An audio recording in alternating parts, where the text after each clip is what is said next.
Nous sommes jeudi 23 juillet 2026. Mesdames et messieurs, bonsoir et merci pour votre fidélité au programme du Chérifla Télévision. Bienvenue dans ce 18h de l'actualité nationale dont voici l'unique les principaux titres.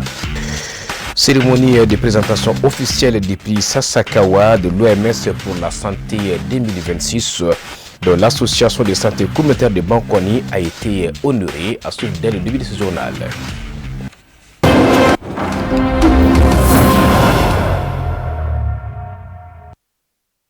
Fidèles téléspectateurs de Chérifla Télévision, bonsoir, bienvenue. Je vous l'annonçais à l'instant, l'association de santé communautaire de Bankoni à Sakoba a organisé une cérémonie de présentation officielle du prix Sasakawa de l'OMS pour la santé 2026 attribué à l'association en mai dernier. La présentation du prix a eu lieu à la mairie de la commune 1 le mercredi 22 juillet en présence de plusieurs invités. On fait le point avec Aminata Traoré.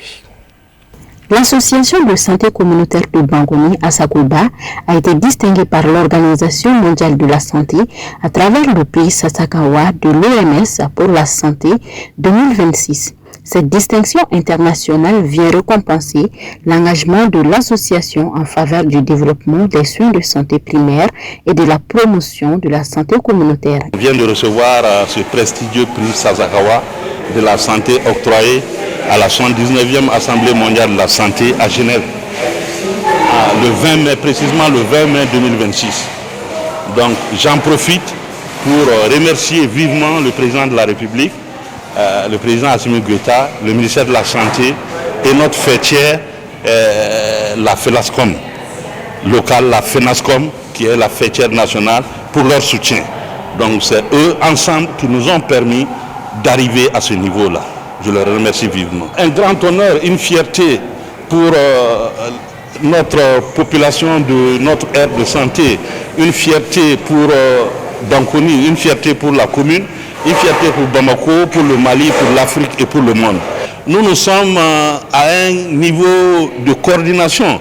Eux, c'est les acteurs de ce prix-là. C'est grâce à eux, on a eu ce prix. Selon les professionnels de santé, cette reconnaissance de l'Organisation mondiale de la santé témoigne du rôle pionnier joué par l'Asakoba dans le renforcement des soins de santé primaire, de proximité et dans l'autonomisation des communautés à travers des services de santé accessibles. Le prix de l'Asakoba, c'est un prix qui honore l'ensemble de la santé communautaire, de Kidal à Kaye. Et principalement la commune 1. La commune 1 est très honorée. C'est un prix mondial. Donc nous, notre santé communautaire, c'est un modèle unique, un système de santé unique et qui n'existe qu'au Mali. Les ASACO font du bon boulot parce que c'est du bénévolat. Tous ceux qui concourent à la réussite à l'ASACOBA, donc vraiment c'est des efforts vraiment qu'ils font en tant que leader d'opinion au sein de la communauté. Donc ils sont vraiment à saluer. Et ce prix, comme on l'a dit, l'Asakoba a placé la barre très haute. Dans son intervention, le maire de la commune 1 du district de Bamako a félicité l'Asakoba de Bankoni pour cette reconnaissance internationale qui honore l'association et met en lumière l'importance de la santé communautaire dans l'amélioration de l'accès aux soins pour tous. Il a également salué l'engagement de l'ensemble des acteurs qui œuvrent quotidiennement au renforcement du système de santé et à l'amélioration des conditions sanitaires des populations. Nous sommes très honorés, très contents. Aujourd'hui, le 22 juillet 2026, à l'occasion de la remise du trophée obtenu par Asakoba, par sa technicité, par sa participation, par sa gestion, que ce trophée a été offert à un prix international. Donc à cette circonstance, la population de la commune 1, les techniciens de la santé, tous rubriques confondus, nous nous sommes réunis ce soir dans la salle de célébration de la ville de la commune 1 pour magnifier cette joie.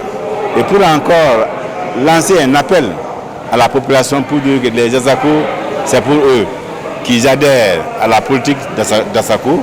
Auparavant, les mots de bienvenue du chef de village de Korofina, suivis d'une minute de silence en hommage aux illustres disparus, avaient marqué l'ouverture de la cérémonie. Les différentes interventions et témoignages des acteurs de la santé communautaire ont ensuite permis de saluer cette distinction et de réaffirmer leur engagement en faveur du développement de la santé de proximité. Direction la Côte d'Ivoire où le guide spirituel des Ansar, Seydi Chérif Ousmane Madane Haïdara, séjourne. Il a reçu en visite de courtoisie le calife de la Faydatou Tidjaniya, Chérif Oumar Abdelaziz Haïdara. Les deux leaders religieux ont échangé notamment sur les valeurs de l'islam de paix, l'amour du prochain et la nécessité d'une union des musulmans face aux dérives extrémistes. La rencontre s'est achevée par des bénédictions. Moussa Foma pour le commentaire. Ce mercredi 22 juillet 2026 aux environs de 20h, Chérif Oumar Abdelaziz Haïdara, khalife de la Faydatul Tidjaniya à Abidjan, accompagné de son staff, a effectué une visite de courtoisie au domicile du guide spirituel des Ansar, à Sayyada Chérif Ousmane Madane Haïdara, situé au rond-point Ado.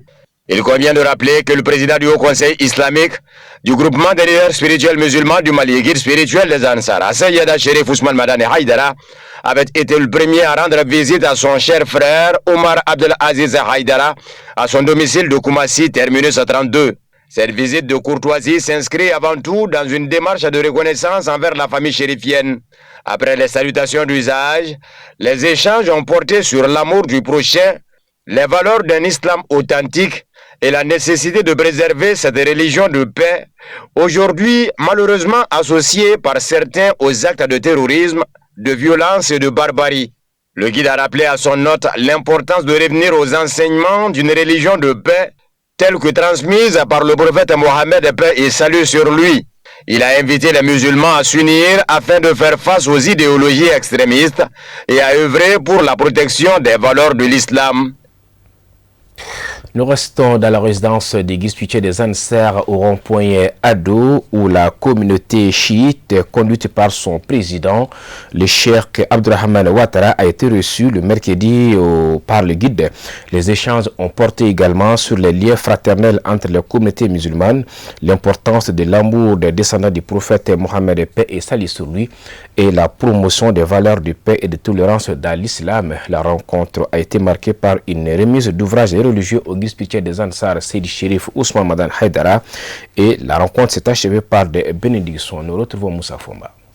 Toujours au domicile du guide spirituel des Ansar, situé au rond-point Ado d'Abidjan, une autre rencontre a eu lieu aux environs de 21h ce mercredi 22 juillet 2026. Le président du Haut Conseil islamique du groupement des leaders spirituels musulmans du Mali, guide spirituel des Ansar, a reçu une délégation de la communauté chiite, conduite par son président, Cheikh Abdurrahman Ouattara, accompagné de nombreux membres de sa famille et de fidèles. Prenant la parole, Cheikh Abdurrahman Ouattara a rappelé que les chiites se considèrent comme des défenseurs des descendants du prophète Mohammed, paix et salut sur lui, et qu'il était pour eux un devoir de venir saluer un descendant du prophète Mohammed, paix et salut sur lui. Il dit avoir découvert le guide spirituel des Ansar à Sayyada Chérif Ousmane Madane Haïdara alors qu'il était étudiant à Accra au Ghana en 1991. À l'époque, il suivait ses enseignements à travers des cassettes diffusées par des Maliens établis sur place. Depuis lors, il dit n'avoir jamais cessé d'apprécier ses messages et de suivre ses enseignements. Très ému par cette rencontre, le guide s'est réjoui de cette marque de fraternité religieuse. Il a également rappelé un verset coranique évoquant l'importance d'aimer les descendants du prophète Mohammed, paix et salut sur lui, à Al-Bayt, comme une valeur importante pour les musulmans. Moment fort de cette rencontre, la remise au guide spirituel des Ansar d'une compilation du tafsir et d'ouvrages de leur cheikh, Ayatollah Cheikh Yacoubi, offerte en signe de reconnaissance pour son engagement au service de l'islam. La rencontre s'est achevée par des bénédictions. Toujours dans le même registre des visites de courtoisie rendues au guide spirituel des Ansar à Seydi Chérif Ousmane Madane Haïdara, une forte mobilisation des fidèles autour de lui, venus des quatre coins de la Côte d'Ivoire pour solliciter ses bénédictions. Plusieurs centaines de personnes ont afflué le mercredi à son domicile au rond-point Ado. Reçus en groupe successif dans sa cour, les fidèles ont reçu ses prières et bénédictions par le guide Très touché par cette importante mobilisation, Moussa Fomba. Une forte mobilisation de fidèles venus recevoir les bénédictions du guide spirituel des Ansar. Ce mercredi 22 juillet 2026, le président du Haut Conseil islamique du groupement des leaders spirituels musulmans du Mali, guide spirituel des Ansar, Sayyada Chérif Ousmane Madane Haïdara, a poursuivi ses rencontres avec les fidèles venus des 4 coins de Côte d'Ivoire pour solliciter ses bénédictions. Plusieurs centaines de personnes arrivées à bord de plus de 4 cars de transport se sont rendues à son domicile. Elles ont été reçues en groupe successif par le guide spirituel des Ansar aux environs de 22 heures dans sa grande cour. Très touché par cette forte mobilisation, le président du Haut Conseil islamique du groupement des leaders spirituels musulmans du Mali, guide spirituel des Ansar, a formulé des bénédictions à l'endroit des fidèles venus à sa rencontre.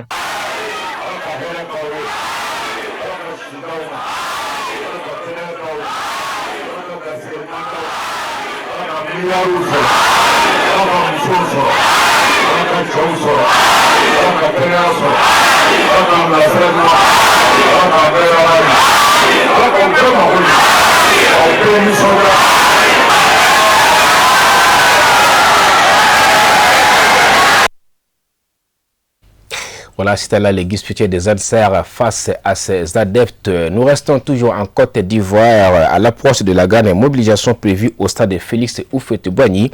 Les responsables de l'ADN des Côte d'Ivoire et les équipes en charge de la sécurité, de l'organisation et de l'accueil ont tenu le mercredi 22 juillet une séance de travail avec les services manifestations du stade. Au milieu des échanges, le dispositif sécuritaire, la gestion des publics, des acteurs du public, les invités des marques ainsi que l'organisation pratique de l'événement. La rencontre s'est achevée par une visite guidée des différentes installations du stade. Moussa Fomba. Une conférence de mise au point a été initiée ce mercredi 22 juillet 2026 entre les responsables de la sécurité, de l'organisation et de l'accueil de l'ADN Côte d'Ivoire, ainsi que le responsable du service manifestation du stade Félix Houphouët-Boigny, M. Botis Marius. Cette rencontre portait sur les différentes mesures de sécurité à mettre en place au sein du stade, notamment les accès du public, les entrées réservées aux VIP, VVIP, le stationnement des véhicules, l'accès des organisateurs et des médias, ainsi que la gestion des badges. La disposition des invités munis de cartes d'invitation et de cartes d'honneur a également été abordée au cours de cette séance de travail. Concernant l'entrée du grand public dans le stade, des bracelets de différentes couleurs ont été confectionnés. Ces bracelets seront répartis selon les 4 grandes zones du stade. Aucun spectateur ne pourra accéder à l'enceinte sans porter son bracelet. Les équipes d'accueil seront chargées d'orienter les participants vers les zones correspondant à la couleur de leur bracelet. La rencontre a pris fin par une visite guidée du stade conduite par le responsable du service manifestation. Alors là, ce matin, nous avons fait une formation dans le cadre des préparatifs de cet événement. Alors notre participation de ce matin, c'était pour montrer les accès. Comment avoir accès au stade, c'est ce que nous avons expliqué aux organisateurs. Alors ici, nous avons pratiquement 4 grandes entrées. On a 3 grandes entrées grand public. On a une entrée VIP, VVIP et une entrée principale pour ceux qui ont les cartes d'invitation. Et puis, on a une entrée média qui constitue l'entrée de la presse. Tout ce qui est média, ils ont une seule entrée qui est en face de Coma Assurance. Ça, c'est tout ceux qui sont pour les médias. Maintenant, pour les entrées grand public, on a une entrée au niveau de ATA, on a une entrée au niveau de l'Assemblée nationale, on a une entrée au niveau de l'ambassade du Nigeria. Cela, c'est le grand public. Le grand public vient sans documents, sans rien. Ils viennent, ils se présentent là, et puis les guides qui sont là, les organisateurs qui sont là, leur mettent les bracelets et on les oriente pour aller s'asseoir dans le stade pour assister à l'événement. Alors au niveau de l'entrée VIP, VVIP, en accord avec les organisateurs, ils ont des cartes d'invitation. Alors donc quand le VIP, VVIP arrive là, il présente sa carte d'invitation d'honneur. Avec cette carte d'invitation d'honneur, il a accès à l'entrée VVIP accompagné du laissez-passer sur son véhicule. Alors quand il arrive là, avec ces 2 documents, il a accès à l'entrée VVIP pour qu'il soit orienté et aller s'asseoir dans les tribunes VVIP. Les bracelets sont de différentes couleurs selon les zones, parce que le stade est en 4 zones. On a la zone ouest, la zone nord, la zone sud et la zone est. Et donc sur la base de ces zones-là, il y a des bracelets en accord avec les organisateurs qui ont été confectionnés. Alors le vendredi, nous aurons le temps de présenter ces bracelets-là qu'ils ont mis à notre disposition, mais qu'on n'a pas actuellement. Alors je précise qu'on a déjà les bracelets à notre disposition.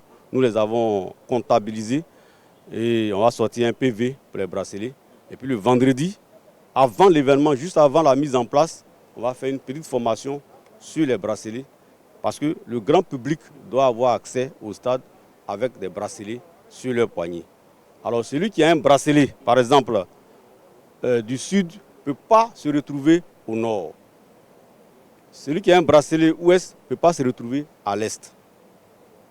Donc voilà un peu pourquoi nous mettons ces bracelets en place. Parce que s'il n'y a pas de bracelet, on ne peut pas savoir, on ne peut pas être convaincu à 100% que les 25 175 places que nous avons mises à disposition ont été effectivement communiquées au grand public et que ce sont ces 25 175-là qui ont eu accès au stade pour des mesures de sécurité.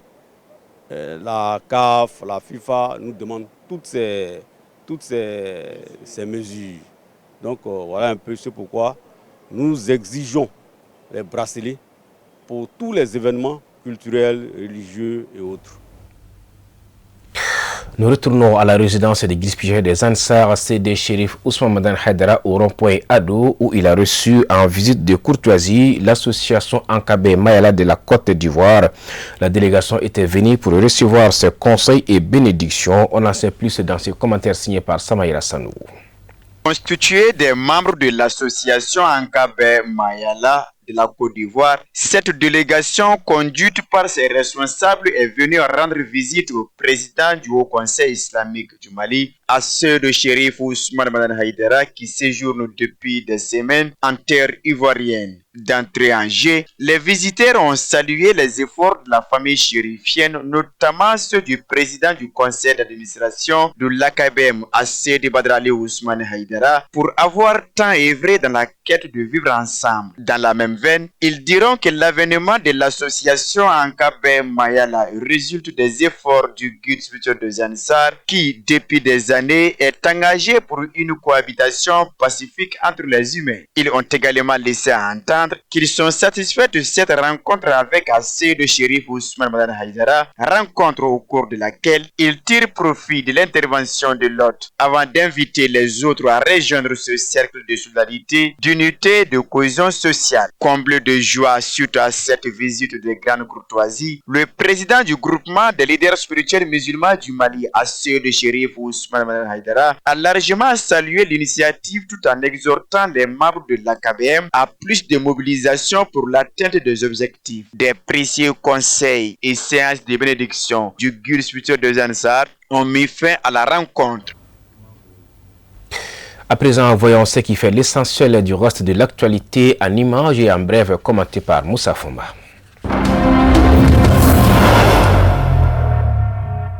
Deux ressortissants ghanéens ont soumis le 15 juillet une requête devant la Cour pénale internationale pour l'ouverture d'une enquête concernant la violence infligée aux étrangers en Afrique du Sud, selon le média Reuters.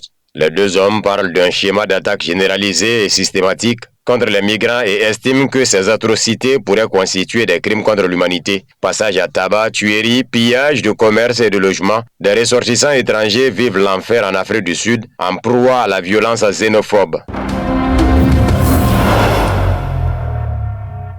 Réunis en sommet extraordinaire à Accra au Ghana, les dirigeants africains ont lancé un appel urgent en faveur d'un financement durable des systèmes de santé. Ils estiment que la baisse de l'aide internationale conjuguée à l'insuffisance d'investissements nationaux menace les progrès accomplis depuis plusieurs décennies dans la lutte contre le VIH, le paludisme et la tuberculose. À cette occasion, le directeur général de l'Organisation mondiale de la santé, OMS, Tedros Adhanom Ghebreyesus, a salué les avancées enregistrées sur le continent, notamment une réduction de 40% des nouvelles infections au VIH depuis 2010.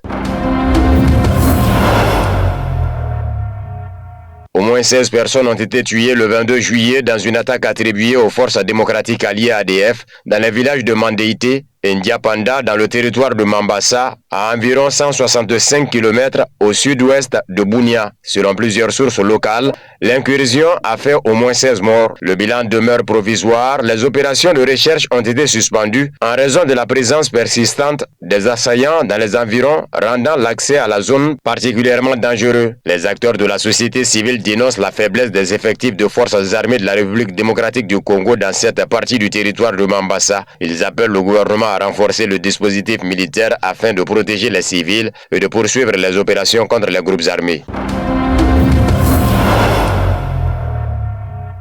Les États-Unis poursuivent leurs frappes contre des installations militaires iraniennes et menacent d'élargir leurs attaques.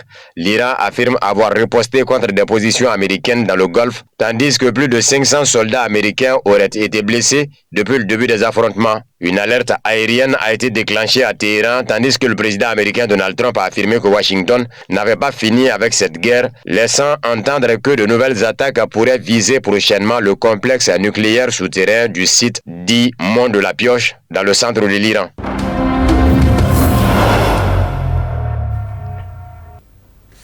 Ainsi s'achève ces 18h. Grand merci à vous de l'avoir suivi. Excellente suite de programme sur Chirfla Télévision. Bonsoir.